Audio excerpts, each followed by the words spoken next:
Start. வணக்கம். நான் வந்து எஸ்பிஎஸ் ஃபவுண்டேஷன்ல வரேன். ஆக்சுவலாக எஸ்பிஎஸ் ஃபவுண்டேஷன் பற்றி உங்களுக்கு எல்லாமே நல்லபடியாக தெரியும். ஏன்னா ஏற்கனவே வந்து இது ஆரம்பித்து ஒரு 3 months தான் இருக்கும். இந்த 3 monthsல பார்த்தீங்கன்னா கிட்டத்தட்ட ஒரு 15 ஆர்ஃபனேஜஸ்ஸு, ஓல்டேஜ் ஹோம்ஸ் அப்படின்னு சொல்லிட்டு, அப்புறம் எய்ட்ஸ் ஹோம், அப்படி பலதரப்பட்ட இடத்துக்கு போயிட்டு நாங்கள் சர்வீஸ் பண்ணிகிட்ருக்கோம். ஃபஸ்ட்டு இது ஆரம்பிக்கும் போது பார்த்தீங்கன்னா நான், அப்புறம் சுப்ரஜான்னு சொல்லிட்டு இருக்காங்க, அப்புறம் காஃபின்னு சொல்லிட்டு ஒரு 3 பேர் சேர்ந்து இதை ஆரம்பித்தோம். ஆக்சுவலாக எங்களோட மோட்டோ என்னென்னா, நிறைய பேருக்கு வந்து இந்த ஆர்ஃபனேஜஸ்க்கு, ஓல்டேஜ் ஹோம்ஸ்க்கு செய்கிறதுக்கு வந்து நிறைய பேருக்கு வந்து மனசு இருக்குது. பட் என்னென்னா அவங்க வந்து அவங்களோட டைம் வேஸ்ட் பண்ணிவிட்டு நேரடியாக போயிட்டு அந்த ஆர்ஃபனேஜுக்கு இது மாதிரி இந்த ஒரு மீலுக்கு எவ்வளோ ஆகும், ஒரு லஞ்சுக்கு எவ்வளோ ஆகும், எப்படி ஸ்பான்சர் பண்ணணும், அந்த ஃபார்மாலிட்டிஸ் எல்லாமே தெரியாது. பட் நாங்கள் யங்ஸ்டர்ஸ் என்ன பண்ணோன்னா, ஒவ்வொருத்தருக்குமே எப்போவுமே வீக்கெண்ட் லீவு தான் நல்லா தெரியும். அந்த 4 சண்டேல ஏதாவது ஒரு சண்டே வந்து இந்த ஆர்ஃபனேஜில் ஸ்பெண்ட் பண்ணிட்டு அந்த அனாதை குழந்தைங்க கூட, இன்னும் பாதிக்கப்பட்டவங்க கூட ஸ்பெண்ட் பண்ணி அவங்கள வந்து தனிமைப்படாமல் அவங்களும் அந்த மாதிரி மனுஷங்கள ஒன்று, அவங்களுக்கும் ஒரு உறவுக்காரங்க இருக்காங்க அப்படின்ற வந்து உணர்த்தை தான் வந்து நாங்கள் இதுமாதிரி ஆரம்பித்தோம். யங்ஸ்டர்ஸ் தான் சொல்லுவோம். முதல்ல நாங்கள் ஆரம்பிக்கும் போது நாங்கள் வெறும் 3 பேர் தான் ஆரம்பித்தோம். பட் இப்போ வந்து ஃப்ரெண்ட்ஸோட நெட்வொர்க் வச்சு கொஞ்சம் கொஞ்சமாக இப்போ நேரில் வந்து ஒரு 15 பேர் இருக்கும் அந்த எஸ்பிஎஸ் ஃபவுண்டேஷனில். 15 பேர் என்ன பண்ணுவோன்னா, வாரம் சிட்டியில் இருக்க இந்த அனாதை ஆசிரமம், அப்புறம் எய்ட்ஸ் ஹோம், முதியோர் இல்லம், அப்படி சிட்டியில் இருக்க எல்லாத்தையோட டேட்டா பேஸ் நாங்கள் கலெக்ட் பண்ணி வச்சுருக்கோம். அது என்னென்னா, அவங்ககிட்ட ப்ரியாராக வந்து ஒரு இன்ஃபர்மேஷன் வாங்குவோம், பர்மிஷன் வாங்குவோம். அதாவது என்னென்னா, இன்றைக்கி வந்து பர்மிஷன் வாங்குறதா எப்படின்னா, ஒரு குறிப்பிட்ட டைமில் வந்து நாங்கள் வந்து உங்கள் ஆளுங்க கூட வந்து ஸ்பெண்ட் பண்ண வரோம், அவங்க கூட கேம்ஸ் கனெக்ட் பண்ண வரோம், இதுமாரி சொல்லிட்டு பர்மிஷன் வாங்கிட்டு அங்கே போய்ட்டு அவங்களுக்கு இந்த பாட்டு, என்டர்டெயின்மெண்ட்டான ஆக்டிவிட்டிஸ், கேம்ஸ் அதெல்லாம் கண்டக்ட் பண்ணுவோம். இதுமாரி தான் ருட்டீனாக பண்ணிட்டுருக்கோம். இது ஆரம்பித்து கிட்டத்தட்ட 13 months ஆச்சு. இப்போ எங்களோட ப்ரிவிலேஜ் மெம்பர், அதாவது என்னென்னா, எஸ்பிஎஸ் ஆரம்பித்து வித்தின் ஒரு 1 weekல எங்களை நம்பி வந்து ஒரு மெம்பர், அவர் பேர் வந்து மிஸ்டர் அருண். நான் அவரை இன்ட்ரடியூஸ் பண்ண விரும்புகிறேன். வாங்க அருண். அருண், உங்களுக்கு எப்படி வந்து இந்த எஸ்பிஎஸ் ஃபவுண்டேஷன் பற்றி தெரிய ஆரம்பிச்சது? எஸ்பிஎஸ் பற்றி தெரிஞ்சது வந்து கார்த்திகேயனுக்கு என் காலேஜ் மேட்டு கார்த்திக் சொன்னேன். ஓகே, அவன் மூலமாக தான் தெரியும். நீங்கள் என்ன அந்த மாதிரி ஐடியாலாம் இருந்துச்சு. பட் எப்படி ஒரு பாட்டு தேடிட்டு இருந்தேன் நான். இந்த மாதிரி ஒரு பாட்டு கிடைச்சோடனே லைஃப் நல்லா இருக்கும் அப்படின்னு சொல்லிட்டு. சரி, உங்களுக்கு அவங்கள மாதிரி கார்த்திக் காலேஜ் நீங்களும் கார்த்தியும் ஒரே கிளாஸ்ங்களா? இல்லை, டிபார்ட்மெண்ட் வச்சு லேப்மேட். அந்த கெமிக்கலே நான் என்விரான்மெண்டல் சயின்ஸு. சரி, லேபில் ஒன்றா. சரி, இந்த எஸ்பிஎஸ் ஃபவுண்டேஷன் வரதுக்கு முன்னாடி நீங்கள் வேறு ஏதாச்சும் ஒரு சோஷியலோட ஆக்டிவிட்டீஸ் விரும்புவீங்களா? இல்லை, ஒன்றுமே பண்ணது கிடையாது. அப்படிங்களா? நான் பண்ணணும்னு தோணிட்டு இருக்கு. ஐடியா இருந்தது? ஆமாம், இருந்துச்சு. என்ன மாதிரிலாம் நீங்கள் பண்ணணும்னு சொல்லிட்டு ஐடியா இருந்தது உங்களுக்கு? என்ன மாதிரிலாம்? அதான் கஷ்டப்படுறவங்களும் ஹெல்ப் பண்ணணும், முடிஞ்சாலும் சிரிக்க வைக்கணும். நம்ம வந்து அவ்வளோதான். நம்ம சம்பாதிக்கல, இன்னும் சம்பாதிச்சதுக்கப்புறம் நம்ம டொனேஷன் தான் பார்த்துக்கணும். சரி, ஓகே, நீங்கள் சொன்னது கரெக்டு தான். அப்புறம் வந்து எஸ்பிஎஸ் வந்த அப்புறம் நீங்கள் எப்படி ஃபீல் பண்ணுறீங்க? கண்டிப்பாக நல்லா இருக்குது. நல்ல ஒரு ஃபீல் தான். நல்லது பண்ணுறதுக்கு நல்லா தானே இருக்கும்.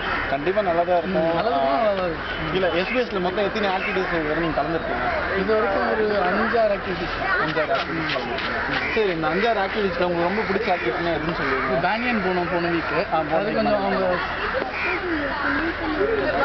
ஹெல்பேஜ் இந்தியா, கரெக்டாக ஹெல்பேஜ் இந்தியாவிலேருந்து வந்துருக்காங்க. என்ன இதுமாரி வந்து பல பேர் வந்து படிக்காமல் கொல்லாமல் வந்து இதுமாரி வந்து பார்க்கல, இதுமாரி எனக்கு இது வேணும் அது வேணும்னு சொல்லிட்டு அவங்க அப்பா அம்மா வந்து அனுப்பிச்சி வைக்கிறாங்க. அதுமாரி குழந்தைங்களும் நாங்கள் கண்டிச்சுட்டு இருக்கோம். இல்லை, அவங்களும் ஒரு நல்வழியெல்லாம் கொண்டு போயிட்டுருக்கோம். சரி, நீங்கள் சொல்லுங்கள். வெறும் ஆர்ஃபனேஜ் மட்டும் பண்ணாமல் எல்லாம் பிளான்டிங் ட்ரீஸ்லையும் நாங்கள் இன்வால்வ் ஆக போகிறோம்.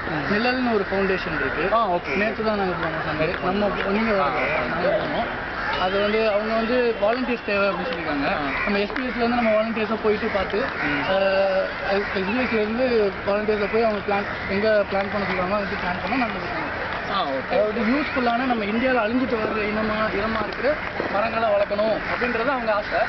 அதனால் அதை நம்ம நிறைவேற்றி வைக்கலாம் நம்மளால் முடிஞ்ச அளவுக்கு. ஃபியூச்சர் பிளான் என்ன உங்களுக்கு? எஸ்பிஎஸ்ல கூட சேர்ந்து ஃபியூச்சரில் உங்கள் பிளான் என்ன? ஃபியூச்சரில் முடிஞ்சளவு நம்மளால் முடிஞ்சதை பண்ணிட்டு தான் இருக்கணும். நம்மளால் முடிஞ்ச அளவு கண்டிப்பாக பண்ணிட்டு தான் இருக்கணும். சேர்க்கணும். நிறைய பேரை குரூப்பை பெருசாக்கணும். வெறும் டொனேஷனை மட்டும் இல்லாமல் நம்மளே கலெக்ட் பண்ணி பண்ணுற மாதிரி இருக்கணும். நம்ம ஆஃபர் பண்ணி இது அட்வர்டைஸ் பண்ணி டொனேஷன் வாங்கி பண்ணுறதெல்லாம் சும்மா அதெல்லாம் வேணாம். அது வந்து பண்ணி நான் ஆரம்பித்தாலே வந்து தப்பாக நினைக்க ஆரம்பிச்சாங்க மக்கள். அதனால் ஃபுல் அண்ட் ஃபுல் என்ன பண்ணுறோம்னா, நம்மளோட செல்ஃப் கையில் இருக்கிற ஒரு 10-20 ஒரு நாளைக்கு 10 ரூபா 20 ரூபா.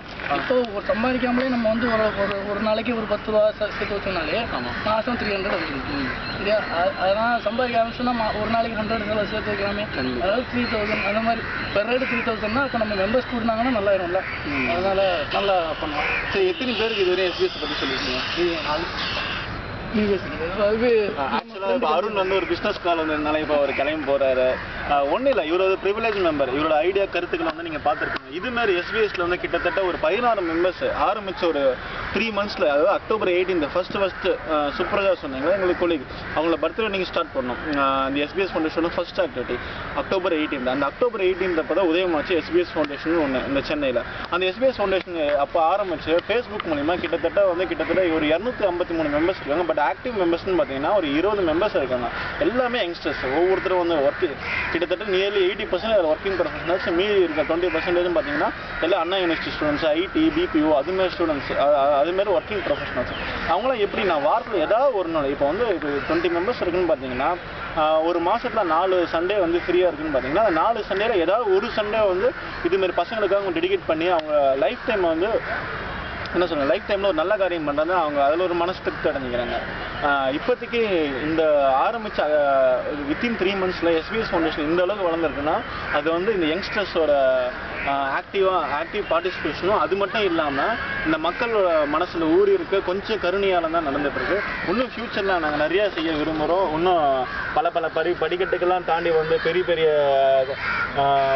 பெரிய ஆக்டிவிட்டீஸ்லாம் நாங்கள் பண்ண விரும்புகிறோம். அதுக்கு கண்டிப்பாக வந்து இந்த மக்களோட ஒத்துழைப்பும் தேவை. உங்களை மாதிரி யங்ஸ்டர்ஸு நீங்களும் முன்னுக்கு வந்து, அதாவது முன்னுக்கு வந்தீங்கன்னா முன்னேறி வரணும், நாங்கள் வந்து இதில் சேவை செய்ய விரும்புகிறோம் அப்படின்னு சொல்லிட்டு உங்களை மாதிரி ஆக்டிவ் பார்ட்டிசிபென்ட்ஸ் நிறைய வாலண்டியர்ஸ் எங்களுக்கு தேவை.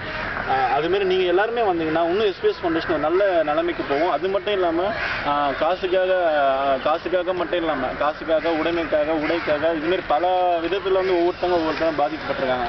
அவங்க எல்லாருக்குமே நம்மளும் ஹெல்ப் பண்ணி இன்னும் நல்லபடியாக வரலாம். சரி, ஓகே, தேங்க்யூ.